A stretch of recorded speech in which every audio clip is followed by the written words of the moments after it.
बिस्मिल्लाहिर्रहमानिर्रहीम। अस्सलाम वालेकुम माय यूट्यूब फैमिली, कैसे हैं आप सब।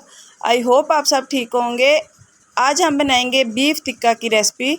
इस बीफ टिक्का की खास बात यह है कि इसको हम सीखों पर नहीं बनाएंगे, ना इसको गलाने के लिए हम कोई पपीता या कोई कचरी पाउडर इस्तेमाल करेंगे। कोई चीज़ इसको गलाने के लिए हम इस्तेमाल नहीं करेंगे। इसको हम घर के मसालों से ही तैयार करेंगे।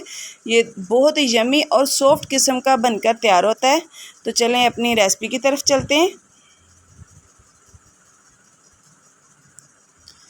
तो जी यहाँ पे देखें, मैंने सारे मसाले तैयार कर लिए हैं। अदरक लहसुन का पेस्ट है, लेमन जूस है, नमक और रेड मिर्च है, हल्दी है, धनिया पाउडर है और गरम मसाला पाउडर है। तो यहाँ पे मैंने 1 किलो बोनलेस बीफ लिया है। इसको छोटे छोटे क्यूब्स में मैंने कटवा लिया था। तो ये 1 प्याली मैंने दही की ली है।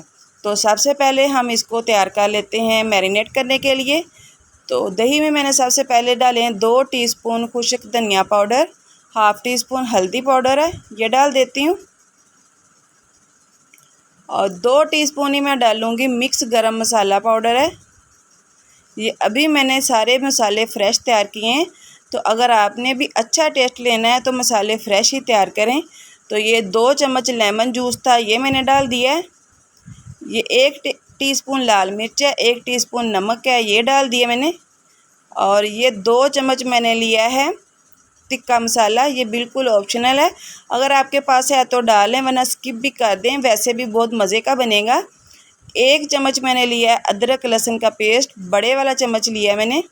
अब इन मसालों को मैं अच्छे से मिक्स कर लेती हूँ। मिक्स करने के बाद इसमें मैं गोश्त डाल के अच्छे से मैरिनेट कर लूँगी। मैरिनेट करके आपके पास अगर टाइम है तो फ्रीज़र में रख लें, अगर नहीं टाइम तो आप ऐसे भी बना सकते हैं, बहुत ही मज़े का बनेगा।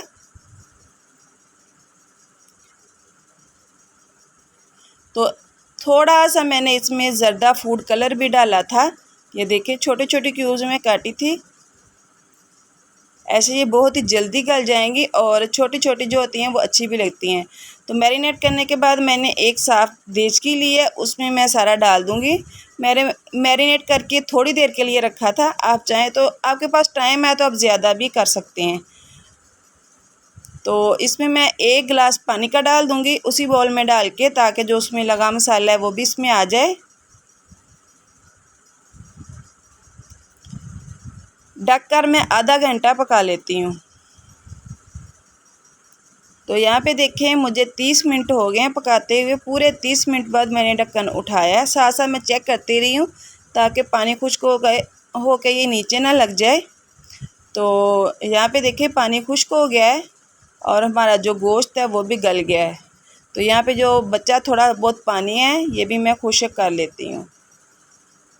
आँच थोड़ी तेज़ कर लेती हूँ और इसको अच्छे से खुश्क कर लेती हूँ। तो यहाँ पे देखें पानी अच्छे से ड्राई हो गया है, आप देख सकते हैं। अब मैं इसको एक बाउल में निकाल के थोड़ा सा ठंडा कर लेती हूँ। बाकी का प्रोसेस भी मैं आपके साथ आगे शेयर करती हूँ। इसको सबसे पहले हमने थोड़ा ठंडा करना है, ज़्यादा ही ठंडा नहीं करना, सिर्फ थोड़ा सा ठंडा करना है ताकि इसकी जो ज़्यादा हीट है वो ख़त्म हो जाए। तो यहाँ पे फिर से मैंने देचकी को अच्छे से धो के रख लिया। 2 चम्मच मैंने घी के डाले और जो मैंने बीफ को गला के रखा था वो मैंने इसमें ऐड कर दिया। सिर्फ 2 चम्मच हमने घी के डालने, ज़्यादा नहीं डालने। तो यहाँ पे हमने इसको कलर देना है टिक्का वाला। तो आप देख सकते हैं कितने अच्छे से कलर आ रहा है। दरमियानी आंच पे हम इसको पकाएंगे क्योंकि गोश्त हमारा बिल्कुल गला हुआ है। हमने सिर्फ अब इसको कलर देना है। तो यहाँ पे देखें कलर आना शुरू हो गया था। अब मैं इसमें हाफ़ लेमन का जूस डाल दूँगी, इससे बहुत ही अच्छा टेस्ट आएगा हमारे टिक्का में। अच्छे से मिक्स करके थोड़ी देर और पका लेती हूँ ताकि अच्छे से कलर आ जाए।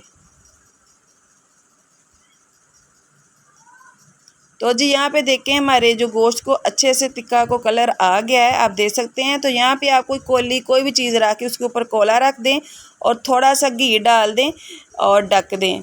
यहाँ पे हमने इसको धुआं देना है, इससे बहुत ही अच्छा टेस्ट आता है, बहुत ही मज़े का खुशबू होता है इससे। तो यहाँ पे धुआं हमने दे लिया है। हमारा जो बीफ टिक्का बनकर तैयार है, बहुत ही नरम बना था। यहाँ पे गरम था, मुझसे तोड़ा नहीं जा रहा था। तो उम्मीद करती हूँ आज की मेरी रेसिपी आपको अच्छी लगी होगी। मेरी वीडियो अच्छी लगे तो लाइक करें, शेयर करें। मिलते हैं नेक्स्ट वीडियो में, तब तक के लिए अल्लाह हाफिज़।